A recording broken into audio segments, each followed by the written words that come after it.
ಮಕ್ಕಳೇ, ಇಲ್ಲಿ ತನಕ ಬಂತು ನಿಮ್ಮ ನೀಟ್ ಪ್ರಿಪ್ರೇಷನ್. ನಾವಿವತ್ತಿನ ಸೆಷನಲ್ಲಿ ಡಿಸ್ಕಸ್ ಮಾಡುವಂತಹ topic mechanical properties of solids. ಸಾಲಿಡ್ಸಲ್ಲಿ ಎಸ್ಪೆಷಲಿ ಇಲಾಸ್ಟಿಸಿಟಿ ಬಗ್ಗೆ, ಸ್ಟ್ರೆಸ್ ಅಂದರೆ ಏನು, ಸ್ಟ್ರೈನ್ ಅಂದರೆ ಏನು ಅಂತ ಇವತ್ತಿನ ಸೆಷನಲ್ಲಿ ನಾವು ಡಿಸ್ಕಸ್ ಮಾಡ್ತೇವೆ.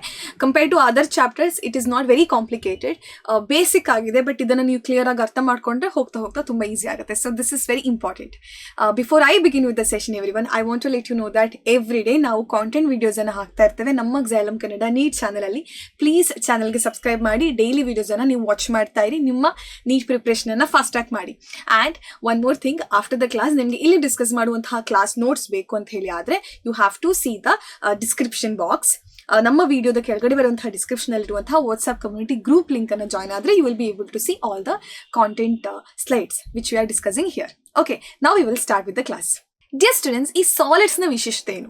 ಇಫ್ ಯು ನೋಟಿಸ್ ಸಾಲಿಡ್ಸ್, ಇವಾಗ for example this pen, it has a definite shape to it, size to it and volume to it. Agreed? S.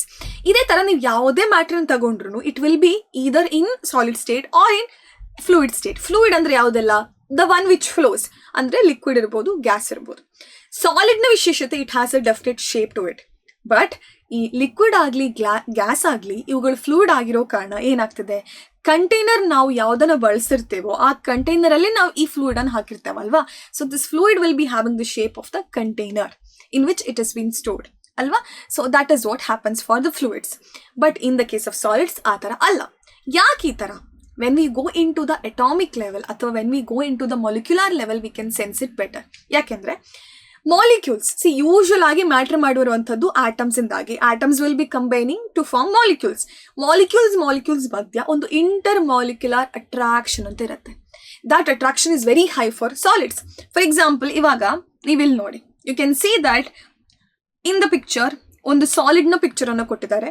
ಅದರ ಮಾಲಿಕ್ಯೂಲ್ಸ್ ಇದಂತ ನೀವು ಇಮ್ಯಾಜಿನ್ ಮಾಡಿ. This are all the molecules. Okay, and there is a good attraction among these two molecules or all these molecules. That is why solids do have a particular shape and size and volume to them. Yakandre that attraction is more. Right? Ega you have to imagine that these atoms or the molecules here ಏನಾಗಿದೆ, ಅವುಗಳನ್ನು ಒಂದು ಸ್ಪ್ರಿಂಗಿನ ಮೂಲಕ connect ಮಾಡಲಾಗಿದೆ ಅಂತ ಅನ್ಕೊಳ್ಳಿ. So these are the molecules ಆಗಿದ್ರೆ they are connected with the help of spring. I will show it in different color. So spring ಇಂದ connect ಮಾಡಲಾಗಿದೆ ಈ ಮಾಲಿಕ್ಯೂಲ್ಸ್ ಅನ್ನು ಅಂತ ಇಟ್ಕೊಳ್ಳಿ. ಸೊ ಸ್ಪ್ರಿಂಗ್ ಅನ್ನು ಎಳೆದ್ರೆ what will happen? It will come back to its original shape, size. Yes or no? Similarly, most of the solids when deformed, andre when we try to change the shape of these solids, they will come back to their original shape and size after the force is removed. ಅಲ್ವಾ? ಇವಾಗ for example ಸ್ಪ್ರಿಂಗನ್ನು stretch ಮಾಡಿದ್ರೆ it will come back to its original shape and size. ಅದೇ ಥರ most of the solid ಕೂಡ. For example ನಿಮ್ಮ rubber ತಗೊಳ್ಳಿ. ರಬ್ಬರನ್ನು ನೀವು ಸ್ಟ್ರೆಚ್ ಮಾಡ್ತೀರಾ, trying to change the shape, ಅಂದರೆ ಡಿಫಾರ್ಮೇಷನನ್ನು ಮಾಡ್ತೀರಾ ರಬ್ಬರ್ಗೆ. As soon as you remove the force ಏನಾಗ್ತಿದೆ, ರಬ್ಬರು ಒರಿಜಿನಲ್ ಶೇಪಿಗೆ, ಸೈಜಿಗೆ ಬರ್ತಿದೆ. ಹೌದಲ್ವಾ?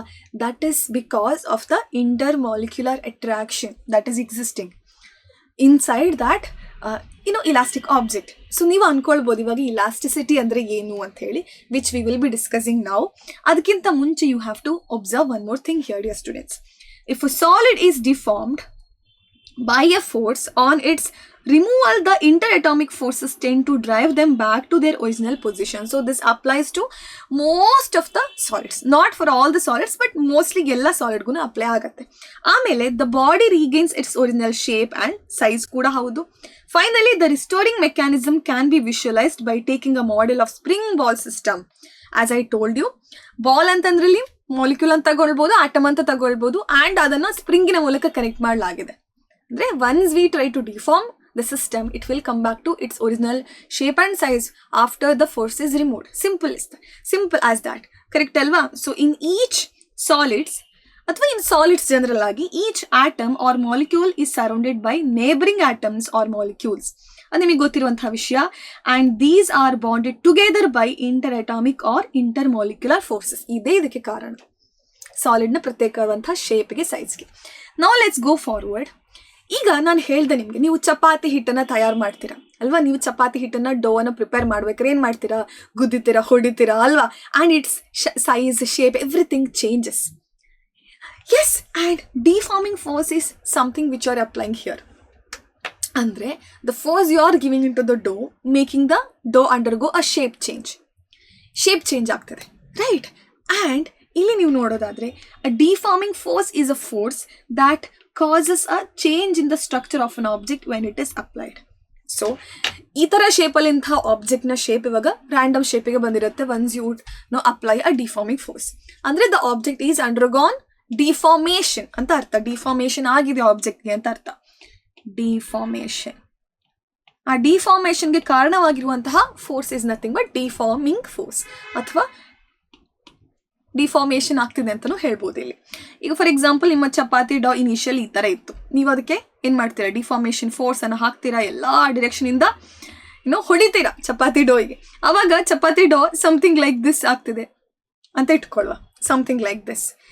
Size almost remains the same, size change ಇರಲ್ಲ, ಶೇಪಲ್ಲಿ ಚೇಂಜ್ ಇರುತ್ತೆ when you are applying a deformation force ಅಥವಾ deforming force. That is the correct word, right? ನಾವ್ ಲೆಟ್ಸ್ ಗೋ ಫಾರ್ವರ್ಡ್. ಈಗ ರೀಸ್ಟೋರಿಂಗ್ ಫೋರ್ಸ್ ಅಂದರೆ ಏನಂತ ನೋಡುವ. ದಿಸ್ ರೀಸ್ಟೋರಿಂಗ್ ಫೋರ್ಸ್ ಅಂತ ಹೇಳುವಂಥದ್ದು it is not there for all the bodies. For example ಚಪಾತಿಯ dough ಕೇಸಲ್ಲಿ ರೀಸ್ಟೋರಿಂಗ್ ಫೋರ್ಸ್ ಇಲ್ಲ, ಬಟ್ ರಬ್ಬರ್ನ ಕೇಸಲ್ಲಿ, ಸ್ಟೀಲ್ನ ಕೇಸಲ್ಲಿ ರೀಸ್ಟೋರಿಂಗ್ ಫೋರ್ಸ್ ಇದೆ. ರಬ್ಬರನ್ನು ಇಮ್ಯಾಜಿನ್ ಮಾಡ್ಕೊಳ್ಳಿ, you are stretching the rubber, imagine ಮಾಡ್ಕೊಳ್ಳಿ, ಸ್ಟ್ರೆಚಿಂಗ್ ಇಟ್, ಓಕೆ. ಅವಾಗ ಏನಾಯಿತು, ಡಿಫಾರ್ಮೇಷನ್ ಆಯಿತು, the shape of the rubber has changed, it has increased in length, correct ಅಲ್ವಾ? ಡಿಫಾರ್ಮೇಷನ್ ಆಗಿದೆ. ನಾವು what you do, you remove your hands ಅಥವಾ you just remove that force. ಆವಾಗ rubber will regain its original shape and size. ಆಮೇಲೆ clear? ಇದು ಯಾಕಾಯಿತು? Because it is the property of that rubber. ಅಂದರೆ the rubber it self will develop a restoring force which is actually in opposite direction to the force which we have applied. ನಾನು ಕೊಟ್ಟಿರೋ deforming force ಇವಾಗ for example ನಿಮ್ಮ ಹತ್ರ ನಾನು rubber ಬಗ್ಗೆ ಹೇಳ್ತಾ ಇದ್ದೆ ಅಲ್ವಾ. So this rubber you can sense it here, okay. ಏನು ಮಾಡ್ತೀರೋ ನೀವು ಡಿಫಾರ್ಮಿಂಗ್ ಫೋರ್ಸನ್ನು ಕೊಡ್ತೀರ ರಬ್ಬರ್ಗೆ. You are pulling the rubber on both the ends. ಇವಾಗ ರಬ್ಬರ್ ಉದ್ದ ಆಯಿತು, ರೈಟ್? ಈಗ once you remove that force what happens ಅಂತಂದರೆ a restoring force is developed within the rubber such that ಅದು ಯಾವ ಡಿರೆಕ್ಷನಲ್ಲಿ ಆಕ್ಟ್ ಆಗ್ತಾ ಇರುತ್ತೆ, ಈ ಡಿರೆಕ್ಷನಲ್ಲಿ ಆಕ್ಟ್ ಆಗ್ತಾ ಇರುತ್ತೆ, such that the rubber will come back to its original shape and size. This is nothing but the restoring force. Restoring force ಎಲ್ಲದಕ್ಕೂ ಇಲ್ಲ ಅಂತ ಹೇಳೋ ಕಾರಣ ಏನಂತಂದರೆ, ಇವಾಗ chapati dough after deformation it will never try to come back to its original shape because it doesn't have a restoring force, zero restoring force. But in the case of rubber it is not a zero restoring force. ಇಲ್ಲಿ ಏನಿದೆ, restoring force ಇದೆ, and the force which is responsible to restore the size, original size and the shape is called restoring force. ಇನ್ನೊಂದ್ಸಲ ಹೇಳಿದ್ರೆ the force which is responsible to restore original size and shape is called restoring force. And students usually confuse deforming force with restoring force. ಎರಡಿದೆ. Deforming force ಅಂತಂದ್ರೆ the force which we give on the solids here or the objects. Restoring force ಅಂದರೆ the force developed within the object. Both are different. ಇವಾಗ same deforming forceಗೆ for example you have clay here. clay ಗೊತ್ತಿದೆ ಅಲ್ವಾ, ಮಣ್ಣು, clay. So ನಿಮ್ಮ ಹತ್ರ clay ಇದೆ ಈ ಥರ, ಆ್ಯಂಡ್ ನಿಮ್ಮ ಹತ್ರ ರಬ್ಬರ್ ಕೂಡ ಇದೆ. ಕ್ಲೇ ಇದೆ, ರಬ್ಬರ್ ಇದೆ. ನೀವು ಡಿಫಾರ್ಮಿಂಗ್ ಫೋರ್ಸ್ ಕೊಡುವಂಥದ್ದು 10 Newton in both the case. 10 Newton deforming force, 10 Newton deforming force. But restoring force developed in the first case might be 0, almost it is 0. So restoring force ಅಂತ ಹೇಳುವಂಥದ್ದು 0. And ರಬ್ಬರ್ನ ಕೇಸಲ್ಲಿ almost 10 ನ್ಯೂಟನೇ ಇರಬಹುದು restoring force, ಯಾಕಂದರೆ its elasticity is good. So restoring force for the same deforming force is different depending on the different objects ಅಂತ ಗೊತ್ತಾಯಿತು, right? ನಾವು let's come to the definition of elasticity. ಇದಕ್ಕೆಲ್ಲ ಕಾರಣ ಯಾರು? ಇಲಾಸ್ಟಿಸಿಟಿ ಇಸ್ ದ ಕಾರಣ ಅಲ್ವಾ? So elasticity is the property of a body by which it tends to regain its original size and shape when the applied force is removed, and it is known as the elasticity. ಈ ಎಲ್ಲ ಆಬ್ಜೆಕ್ಟ್ಗೂ elasticity ಇಲ್ಲ. Rubber has elasticity, steel has elasticity, clay doesn't have elasticity. So those objects which have elasticity, what they will do? Once the deforming force is removed, ಏನು ಮಾಡುತ್ತೆ ಈ ಆಬ್ಜೆಕ್ಟ್ಗಳು? ಪುನಃ original ಶೇಪ್ಗೆ ಸೈಜ್ಗೆ ಬರುತ್ತೆ. ಯಾಕೆ ಬರುತ್ತೆ? ರಿಸ್ಟೋರಿಂಗ್ ಫೋರ್ಸಿಂದಾಗಿ ಬರುತ್ತೆ. ಬಟ್ ಇದಕ್ಕೆ ಯಾರು ಕಾರಣ? The property of that object is the reason which is elasticity. So elasticity ಜಾಸ್ತಿ ಆದ ಹಾಗೆ regaining will be more. So if the elasticity is more, if the elasticity of the object is more, regaining of the shape and size ಅದು ಕೂಡ more ಇರುತ್ತೆ. So elasticity ಜಾಸ್ತಿ ಇದ್ದ ಹಾಗೆ ಒಳ್ಳೆಯದು ಈ ಕೇಸಲ್ಲಿ. Am I clear? So steel is actually having more elasticity than rubber. ನೀವು ಅಂದ್ಕೊಳ್ಬೋದು ಮ್ಯಾಮ್ ಸ್ಟೀಲ್ ಹೇಗೆ ಅಂತ ಹೇಳಿ. ನೀವು ಇಮ್ಯಾಜಿನ್ ಮಾಡ್ಕೊಳ್ಳೋದು ಯಾಕೆ ರಾಂಗ್ ಆಗ್ತದೆ ಗೊತ್ತಾ? ನೀವು ಡಿಫಾರ್ಮಿಂಗ್ ಫೋರ್ಸ್ ಬಗ್ಗೆ ಥಿಂಕ್ ಮಾಡ್ತಿದ್ದೀರಾ. ನೀವು ರಬ್ಬರನ್ನು ಸ್ಟ್ರೆಚ್ ಮಾಡಿದ್ರೆ it is easily stretching, so it is highly elastic ಅಂತ ನೀವು ಥಿಂಕ್ ಮಾಡ್ತೀರಾ. ಇಲಾಸ್ಟಿಸಿಟಿ ಅಂದರೆ ಅದಲ್ಲ meaning. Once you remove the deforming force, how quickly, how easily the rubber is coming back to its original shape and size is the question here. If you take steel, usually ಬ್ರಿಡ್ಜಲ್ಲೆಲ್ಲ ಸ್ಟೀಲನ್ನು use ಮಾಡ್ತಾರೆ ಬ್ರಿಡ್ಜಿನ ಕನ್ಸ್ಟ್ರಕ್ಷನ್ಗೋಸ್ಕರ. So ಇದಿವಾಗ steel ಅಂತ ಅಂದರೆ heavy vehicles ಎಲ್ಲ ಹೋಗ್ತಾ ಇದೆ ಈ ಬ್ರಿಡ್ಜಿನ ಮೇಲೆ ಅಂತ ಆದರೆ, say I just try to draw it here, heavy vehicles ಹೋಗ್ತಾ ಇದೆ ಈ ಬ್ರಿಡ್ಜಿನ ಮೇಲೆ. ಆವಾಗ ಆಬ್ವಿಯಸ್ಲಿ ಒಂದು ಡಿಫಾರ್ಮೇಷನ್ ಆಗೇ ಆಗುತ್ತೆ ಸ್ಟೀಲ್ಗೆ ಚಿಕ್ಕ ರೀತಿಯಲ್ಲಿ. Once the vehicle just moves away, ಆ ಡಿಫಾರ್ಮೇಷನ್ ಕ್ವಿಕ್ ಆಗಿ ಕವರ್ ಆಗಿಬಿಡುತ್ತೆ, ರೀಗೇನ್ ಆಗಿಬಿಡುತ್ತೆ ಆಬ್ಜೆಕ್ಟ್ಗೆ original shape and size, because steel is highly elastic. But ನಿಮ್ಮ rubber is not that elastic like steel. Rubber elastic ಇದೆ, ಬಟ್ ಅಷ್ಟು ಕ್ವಿಕ್ಕಾಗಿ ಈಸಿಯಾಗಿ ಅದು ವಾಪಸ್ಸು ರೀಗೇನ್ ಮಾಡಲ್ಲ ಇಟ್ಸ್ ಒರಿಜಿನಲ್ ಶೇಪ್ ಮತ್ತು ಸೈಜನ್ನು. ದಟ್ ಈಸ್ ವೈ ಯೂಶಲಿ ನಿಮಗೆ ನೆನ್ಪಿಟ್ಕೊಳ್ಬೇಕಾಗಿರುವ ವಿಷಯ very simple, steel is more elastic than rubber. ಇದು ಒಂಥರ ಟ್ರಿಕ್ಕಿ ಕ್ವೆಶನ್, ಬಟ್ ಟ್ರಿಕ್ಕಿ ಆದ್ರೂ ಇದು ಕಾನ್ಸೆಪ್ಟ್ ವೈಸ್ ಈಸಿ ಇದೆ. ಆ್ಯಂಡ್ ಒನ್ ಮೋರ್ ಥಿಂಗ್, ಯಾವತ್ತು ಡಿಫಾರ್ಮ್ ಎಷ್ಟು ಈಸಿಯಾಗಿ ಡಿಫಾರ್ಮ್ ಆಗ್ತಿದೆ ಅನ್ನೋದ್ರ ಮೇಲೆ ಡಿಪೆಂಡ್ ಆಗಲ್ಲ ವಾಟ್ ಈಸ್ ಇಲಾಸ್ಟಿಸಿಟಿ ಅಂತ. So students get confused here, how easily it is deformed ಅಂತ. If it is easily deformed then it is highly elastic. No, it is wrong. ಈಸಿಯಾಗಿ ಡಿಫಾರ್ಮೇಷನ್ಗೂ ಇದಕ್ಕೂ ಏನು ಸಂಬಂಧ ಇಲ್ಲ. Rubber is easily deformed, but elasticity is not as great as steel. Correct. So ಅದನ್ನು ನೀವು ನೆನ್ಪಿಟ್ಕೊಳ್ಬೇಕಾಗತ್ತೆ. Next we will go further to learn plasticity. ಇಲಾಸ್ಟಿಸಿಟಿದು ಒಂದು ಉಲ್ಟಾ ಪ್ರಾಸೆಸ್ ಅಲ್ವಾ? Yes. If the material does not regain its original shape, it is said to be plastic in nature. For example ನಮ್ಮ clay, wet clay especially, right? And this property is known as plasticity. So if the object is unable to regain its original shape and size even after the deformation force is removed, ಅವಾಗ ಏನು ಹೇಳ್ಬೋದು? The object is highly plastic. So plasticity is high ಅಂತ ಹೇಳ್ಬೋದು, elasticity is low ಅಂತ ಹೇಳ್ಬೋದು. So plasticity ಜಾಸ್ತಿ ಇದ್ದರೆ ಅದರ ಅರ್ಥ ಏನು? ಪ್ಲಾಸ್ಟಿಸಿಟಿ ಜಾಸ್ತಿ ಇದೆ ಅಂದರೆ ಇಲಾಸ್ಟಿಸಿಟಿ ಕಮ್ಮಿ ಅಂತ ಅರ್ಥ. ಇದೆರಡು ಉಲ್ಟಾ ಪ್ರಾಸೆಸ್ ತರ. Now let's go further. There is a question. Out of the following, the most plastic material is? Options ಅನ್ನ ಒನ್ ಬೈ ಒನ್ ಚೆಕ್ ಮಾಡ್ತಾ ಹೋದ್ರೆ, ಲೆಟ್ಸ್ ಸಿ. ವುಡ್ ಈಗ ಹೇಗೆ ನೀವು ನೆನ್ಪು ಮಾಡ್ಕೊಳ್ತೀರಾ? ವುಡನ್ ಸ್ಕೇಲನ್ನು ನೀವು ಸ್ಲೈಟ್ ಆಗಿ ಬೆಂಡ್ ಮಾಡಿ, you are applying a deforming force, it is undergoing deformation.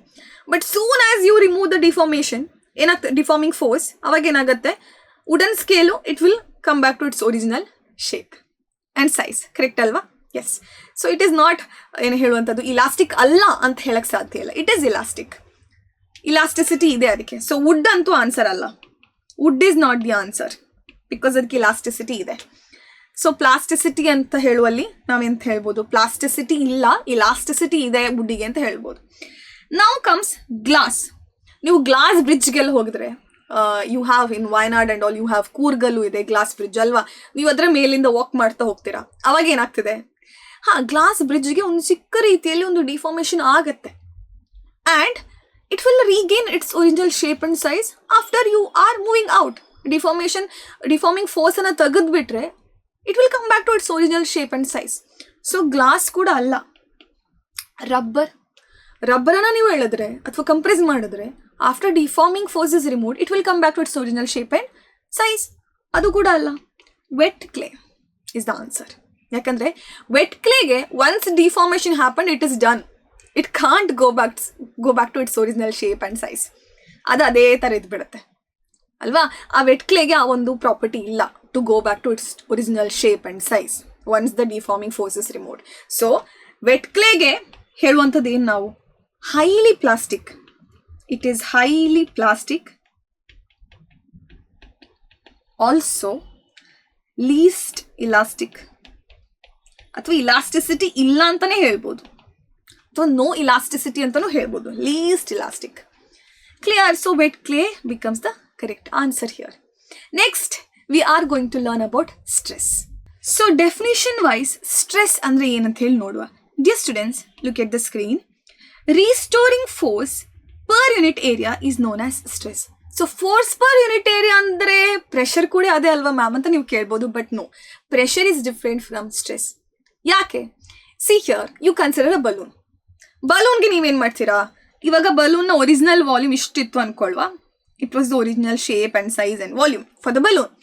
ಇದರ ಮೇಲೆ ನೀವು ಡಿಫಾರ್ಮಿಂಗ್ ಫೋರ್ಸಸ್ ಅನ್ನು ಹಾಕ್ತೀರಾ. ಎಲ್ಲ ಡಿರೆಕ್ಷನಿಂದ you are compressing. Obviously balloon ಆಗಬೇಕು. ಬಲೂನು ಈ ಥರ ಶಿಂಕ್ ಆಗಬೇಕು. ಬಲೂನ್ ವಿಲ್ ಶಿಂಕ್ ಈ ಥರ. ಹೌದಾ ಅಲ್ವಾ? ನಾವು shape has changed, size has changed, volume has changed. As soon as you remove the deforming force, what will happen? The balloon will come back to its original shape, size and volume. Am I clear? So, ಏನಾಗ್ತಿದೆ? balloon will be developing an opposite force which I am showing you here in grey color. See here. Balloon opposite direction ಅಲ್ಲಿ ನಾವು ಕೊಟ್ಟಿರುವಂತಹ deforming force ಇನ್ನು opposite direction ಅಲ್ಲಿ force ಅನ್ನು apply ಮಾಡುತ್ತೆ to regain its original shape, size and volume. Isn't it? Yes, that is what restoring force is. Ega, that restoring force per unit area is nothing but stress. Force by area. That is F internal. Force is in newtons. Area is in meter square. So this becomes what? It is the SI unit. Dimension nododadre nimge already gottide m power 1, L power minus 1, T power minus 2, same as that of the pressure dimension. Unit ಕೂಡ ಅಷ್ಟೇ. S unit is also like that.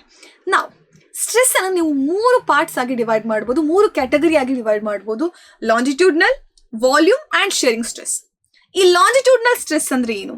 When you apply the deforming force, if the object's length changes, ಆ corresponding ಆ ಕೇಸಲ್ಲಿ develop ಆಗುವಂತಹ stress ಯಾವುದು? Longitudinal stress. For example, ನೀವು ರಬ್ಬರನ್ನು ಎಳಿತಿದ್ದೀರಾ. As soon as you remove your hands or remove the force, ಅವಾಗ ಏನಾಗ್ತದೆ? ರಬ್ಬರ್ ವಾಪಸ್ ಈ ಥರ ಬರ್ತಿದೆ ಇಟ್ಸ್ ಒರಿಜಿನಲ್ ಶೇಪ್ಗೆ ಆ್ಯಂಡ್ ಸೈಜ್ಗೆ, right? That is longitudinal stress developed. Next volume stress ಅಂದರೆ ನಾನು ಬಲೂನ್ ಎಕ್ಸಾಂಪಲ್ ಕೊಟ್ಟೆ ಅಲ್ವಾ, that itself is volume ಸ್ಟ್ರೆಸ್ಗೆ ಎಕ್ಸಾಂಪಲ್. ಏನಾಗುತ್ತೆ? Restoring force develop per area when there is a change in the volume due to the deforming force ಅಂತ ಹೇಳ್ಬೋದು. ಆವಾಗ that is volume stress. Shearing stress ಅಂದರೆ shape ಚೇಂಜಿಂದಾಗಿ ಬರುವಂಥದ್ದು. ಓಕೆನಾ? For example I show you. ನಮ್ಮ ಹತ್ರ ಒಂದು ಮೆಟಲ್ ಶೀಟ್ ಇದೆ ಅನ್ಕೊಳ್ಳ. ಮೆಟಲ್ ಶೀಟ್ ಈ ಥರ ಇದೆ. ಆ ಮೆಟಲ್ ಶೀಟನ್ನು ನೀವೇನು ಮಾಡ್ತೀರಾ ಅಂತೆ? ಕೆಳಗಡೆ ಭಾಗದಲ್ಲಿ ಫಿಕ್ಸ್ ಮಾಡಿಡ್ತೀರ. This is metal sheet and ಅದರ ಅಡಿ ಭಾಗದಲ್ಲಿ ಫಿಕ್ಸ್ ಮಾಡಿಡ್ತೀರ ಈ ಥರ. ನಾವು you will be applying a deforming force here ಈ ಥರ. ಯಾವ ಡಿರೆಕ್ಷನಲ್ಲಿ? ಟ್ಯಾಂಜೆನ್ಷಿಯಲ್ ಆಗಿ.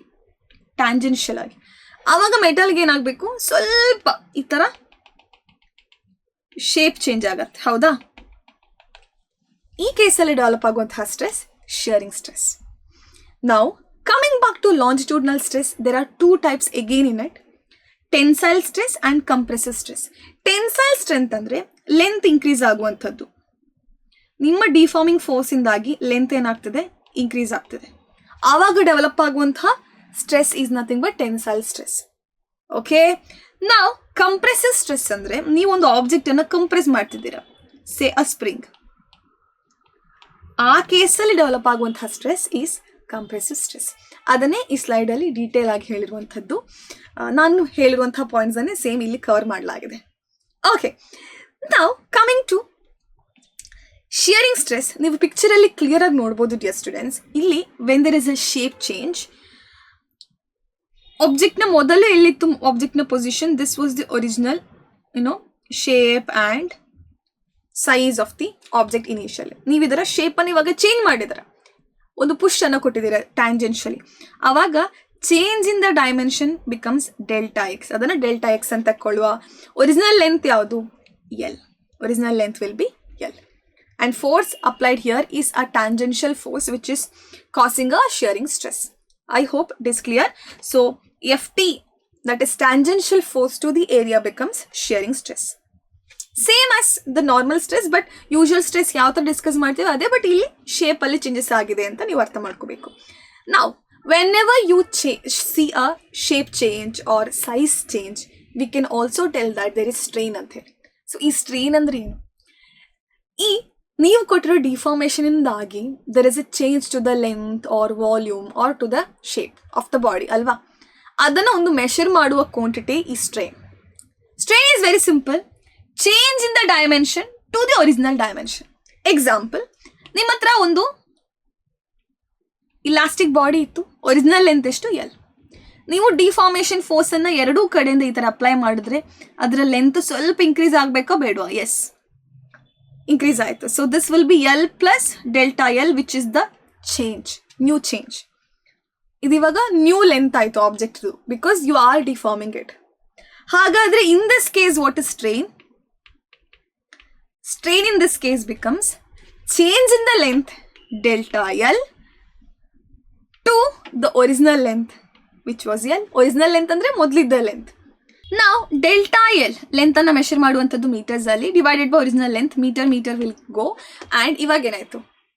ಸ್ಟ್ರೈನ್ ಈಸ್ ಯೂನಿಟ್ಲೆಸ್, ಡೈಮೆನ್ಷನ್ಲೆಸ್ ಅಂತ ಗೊತ್ತಾಯ್ತು, because it is the change in dimension to the original dimension. Both are having the same units. So ಆ units ಕಟ್ಟಾಗಿ ನಮಗೆ unitless, dimensionless ಅಂತ ಗೊತ್ತಾಯ್ತು ಸ್ಟ್ರೈನ್ ಬಗ್ಗೆ. ನಾವು ಸ್ಟ್ರೈನ್ ಅನ್ನು ನೋಡೋದಾದ್ರೆ there are 3 categories in it.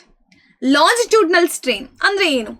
Change in the length to the original length is nothing but longitudinal strain. And volumetric strain ಅಂದ್ರೆ ಏನು? Change in the volume to the original volume. Shearing strain ಅಂತಂದ್ರೆ shape change ಆದಾಗ develop ಆಗುವಂತಹ dimensional change to the original length or original dimension ಅನ್ನು ನಾವು ಏನು ಹೇಳ್ತೇವೆ? Okay, shearing strain ಅಂತ ಹೇಳ್ತೇವೆ. ಎಲ್ಲ ಕಡೆನೂ ಸ್ಟ್ರೈನ್ಗೆ ಯಾವುದೇ ಯೂನಿಟ್ ಇಲ್ಲ, ಡೈಮೆನ್ಷನ್ ಇಲ್ಲ. Keep it in mind. Shearing strain ಅನ್ನು ಸ್ವಲ್ಪ ಡೀಟೇಲ್ ಆಗಿ ಡಿಸ್ಕಸ್ ಮಾಡೋದಾದ್ರೆ ಇಲ್ಲಿ ಮೆಟಲ್ ಶೀಟ್ನ ಎಕ್ಸಾಂಪಲ್ ನಾನು ಕೊಟ್ಟಿದ್ದೆ. And we are applying a tangential force also, if you remember right. ಇಲ್ಲಿ ನಾವು ಟ್ಯಾಂಜೆನ್ಷಿಯಲ್ ಫೋರ್ಸ್ ಅನ್ನ Ft ಅನ್ನು ಕೊಡುವಂಥದ್ದು. So there is a slight tilting like this, shape change ಆಗ್ತದೆ for the body. Change in the dimension from the figure it is very clear that it is delta x ಅಲ್ವಾ? Original length ಯಾವುದು? L ಅಲ್ವಾ? So here the shearing strain then becomes what? Shearing strain ಅವಾಗ ಏನಾಯ್ತು? Change in dimension delta x to the original dimension L. So this is the formula. ನಾವು ಇಲ್ಲಿ one more thing, delta x ಅನ್ನ ನೀವು ನೋಡೋದಾದ್ರೆ clear ಆಗಿ it will be like your arc. ನೀವು mathematics ಅಲ್ಲಿ ಕಲ್ತಿದ್ದೀರಾ L equal to R theta ಅಂತಲ್ಲ. ಸೊ ಇದೊಂದು ಆರ್ಚ್ ಆಯಿತು, this is the radius, right? This is angle phi ಅಥವಾ theta, what you want to take it. So ನೀವು clear ಆಗಿ ನೋಡೋದಾದ್ರೆ ಏನು?